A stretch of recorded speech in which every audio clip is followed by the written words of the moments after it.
extremely sweet, but has less seed. And this one here caught my eye because look at the coloring on that watermelon. So we're going to try these out and see how they grow. But we're going to be pre-planting all of these. Now I've already filled all of my little pots and planters. Originally these were for herbs. I was trying to grow herbs at one time. Didn't do too well with those. But what I've done, all of this soil here is from my compost.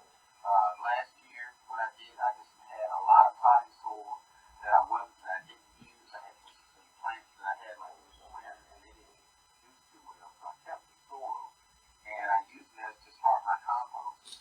And you can use any organic matter, guys, to use with your compost. Now, I mostly have been putting coffee grounds and eggshells in here, but I have potato peeling, some other organic matter, even the filter from the coffee grounds. I kind of grinded that up in here and put that in here. We had a really hard rain a while back, and I had earthworms all over my driveway out here, so I scooped all those guys up and put them into this soil. I have it in a bigger bin in my basement where the compost is actually forming. So I had, like I said, you can use any organic matter that you want, but you want to make sure it's something that can break down easily. If you've got wood or something like that, make sure that it's broken. It's not big pieces of wood that's broken down, bark, and of course grass clippings you can use for compost. You can use hay. There's lots of different materials, but I had this potting soil and I didn't want to throw it away. I wanted to keep using it because it was good soil. And that composting has put all of those nutrients back into the soil so that you can get the best harvest. Now the other thing that I do, and I'm not promoting any particular product, I like Miracle-Gro. This is an all-purpose plant food, and I always put a little bit of Epsom salt in there because of the magnesium that is in the Epsom salt. But I don't do a lot. And all I'm going to do, guys, is put some of this, and I'm just going to take my fingers, and just make a little indentation about an inch or so in each of these pots. One finger, two fingers, doesn't matter. Just make a little small depression. About an inch or maybe two. Put that. Make sure you put an indentation in all of those. You won't get every single one, but you can do. And so we're going to start off with these cherry tomatoes. So I just take a little bit of the Epsom salt, just a pinch, not much. Don't have to put a ton in there, just a little bit of pinch, like a pinch of salt, something like that. And then we're going to do these tomatoes, and you can pick these seeds up anywhere, any store, Lowe's, any place where you can buy, home and garden stuff and get your seeds. I'm doing these cherry tomatoes, and these are really, really small. I don't think you're going to be able to see them. I'm going to shake out a few because they're extremely small. I don't even know if you can see those when I take these to the camera. I don't know if you can see that or not. No, you probably can't see it because I can't see it. But they're really, really small seeds. So take a little bit of plant food, which I did do before. A few shakes. Don't need much. Guys, this lasted me. I bought this last season, and I still had some left over.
every single plant. But you get the idea as to what you need to do. Like I said, these were planters that I had for herbs that I was trying to grow, but they didn't quite make it. So I try to repurpose everything. So again, same thing. Take my finger, make about 1 inch hole, plant it.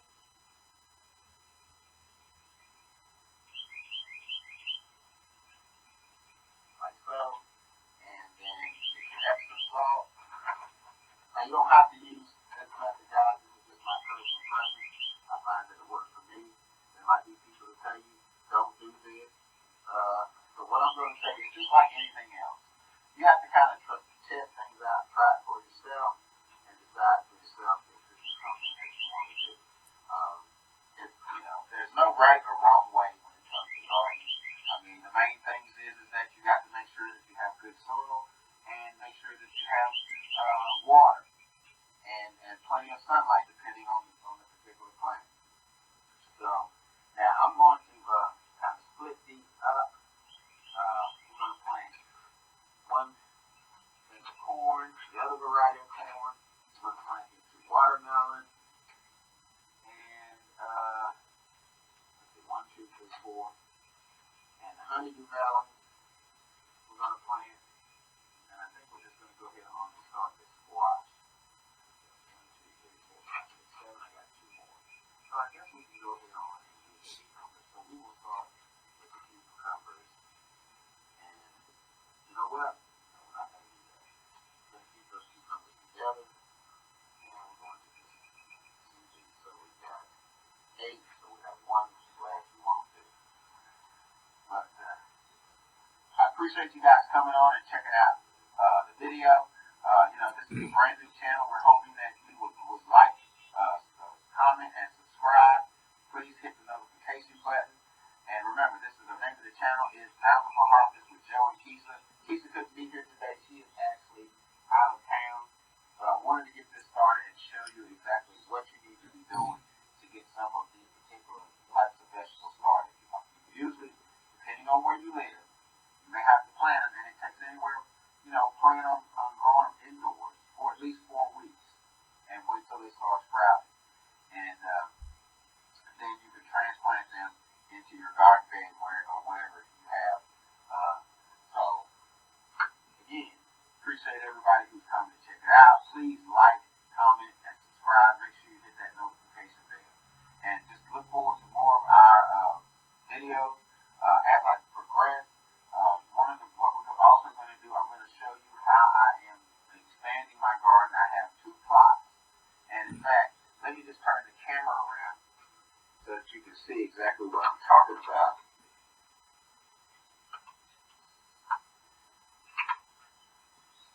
But you can see those 2 plots right over there.